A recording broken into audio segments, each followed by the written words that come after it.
দাদা জ্যান্ত গলদা কত দাদা? 800 টাকা। 800 টাকা। কি সাইজ এগুলো? কি সাইজ? এটা 150 গ্রাম 200 গ্রাম সাইজ আছে। বাহ, এই পুকুর দিয়ে ধরে নিয়ে আসলেন নাকি এক্ষুনি? ধরে নিয়ে আসলাম, এক্ষুনি ধরে নিয়ে আসলাম। এই পুকুর দিয়ে ধরে নিয়ে এসছে গলদা চিংড়ি, দেখতে পাচ্ছেন একদম জ্যান্ত গলদা, জ্যান্ত চিতল,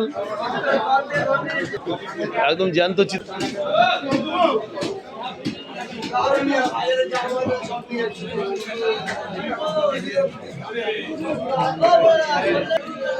শোল 350, শোল 350,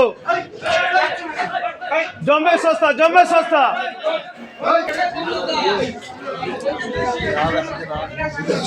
ভয় পাচ্ছে হাড্ডি। এই তো 600 টাকা, 600 টাকা, 600 টাকা, এই তো 600 টাকা। নাও, মিটে গেছে।